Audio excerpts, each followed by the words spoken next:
Hey guys, welcome back to my channel and thanks for stopping by to see another video.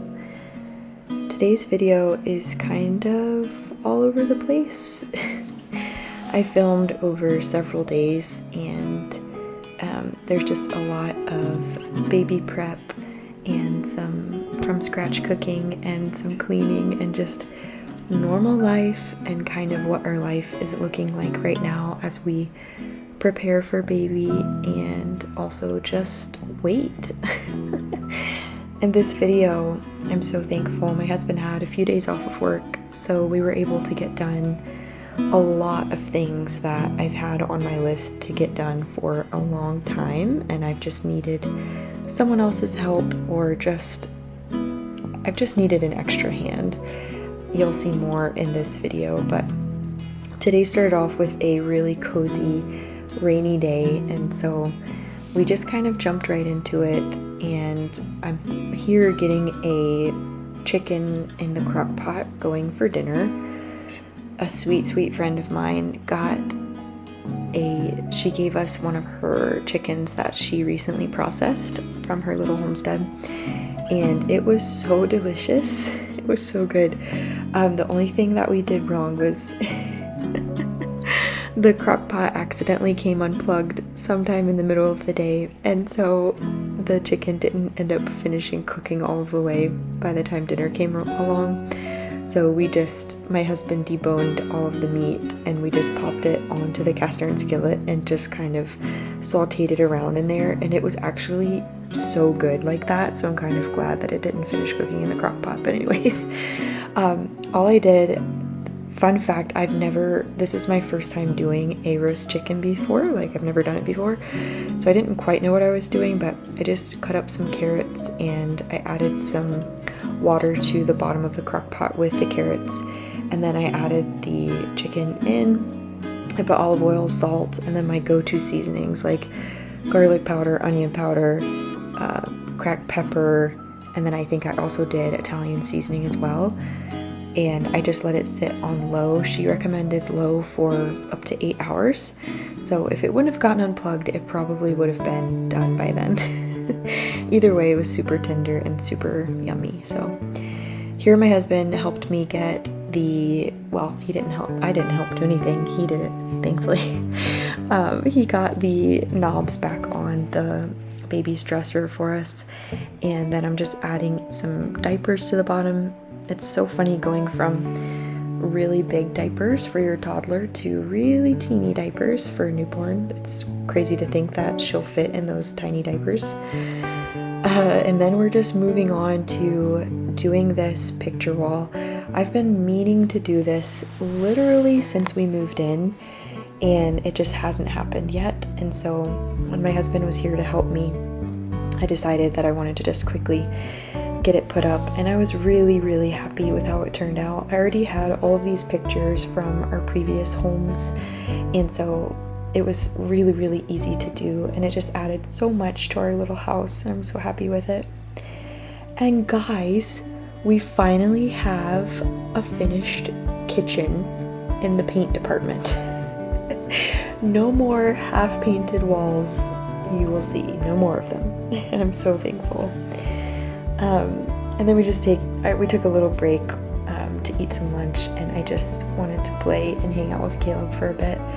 I keep feeling like and reminding myself and just trying to really understand the fact that it's not going to be just me and him anymore. So I'm trying to savor the little moments that I have with him before our lives really change a lot.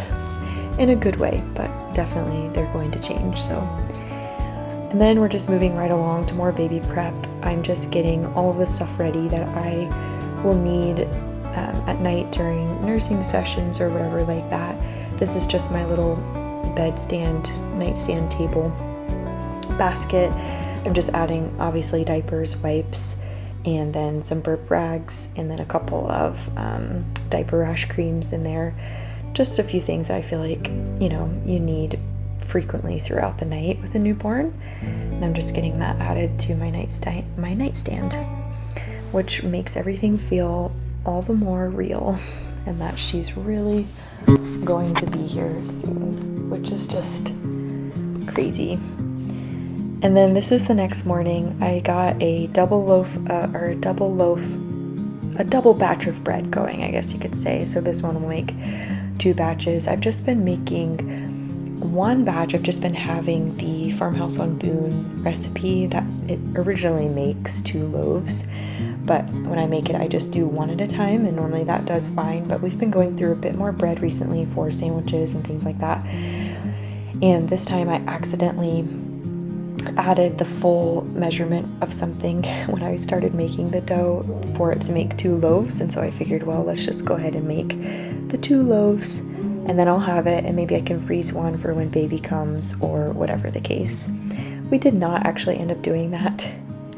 I just left both loaves out, and we've just been eating on them for breakfasts and lunches and occasionally dinners and things like that. So this recipe is so delicious and so yummy, and I love to just get it going overnight. And then I wake up the next morning, I'm already not sleeping great, so I just get up early and I get it going, and I get it rolled up into the loaf pans, and then I just let it sit again and let it ferment a little longer and rise a little longer in the loaf pans before it goes into the oven. And this particular morning, it was actually really nice to, since I wasn't able to sleep anyways, I decided to just get up and tackle dishes that were left over from the night before and get the dough going and just have a few minutes to myself in the quiet. I've learned that this really, really makes a difference for me in my mental state and helps me feel ready to take on a new day. If you guys watched my morning routine video, you probably saw that and saw me explain that a little bit more, but anyways.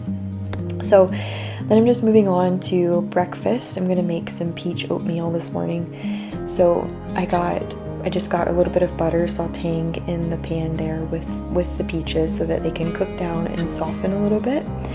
And then I make the oatmeal like normal. So I just follow the instructions on the back of the oat container. And Caleb woke up and wanted to join me. So yeah, I just make the oatmeal like normal from there after I let the peaches cook in the butter for a little while. I do the same thing with apples too, but it's been so yummy with peaches. I love this little clip, and I never realize it until I go back and edit my videos, how much this little guy really, really watches everything that I do. Like, he's just taking it all in, and he's learning so much just from watching us. And it's really, really humbling and also really neat to just watch him learn from us and watch him learn from his surroundings. And just a sweet treasure to have these videos to look back on.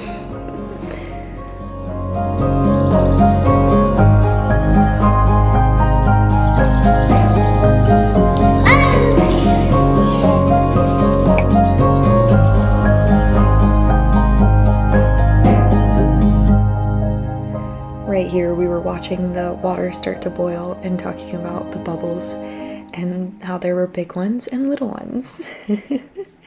And he was so fascinated by it, and it was just a sweet little special memory.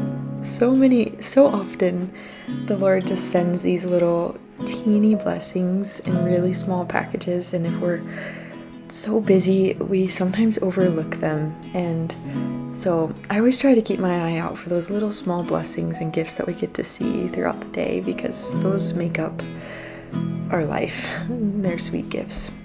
So anyways, I was going kind of for like a peaches and cream oatmeal, so I added some heavy cream and I sweetened it with maple syrup, and it is so yummy. I love that recipe. And then we went to this cute playground not too far from our house. It's so nice. It's such a nice playground, and he had a ball. We were only able to stay for a few minutes, but he just wanted to explore everything and run around, and it was just a really sweet little family memory. Once again, I feel like in this season of waiting, where I feel like the last few weeks and days of pregnancy, they just drag on and on and on.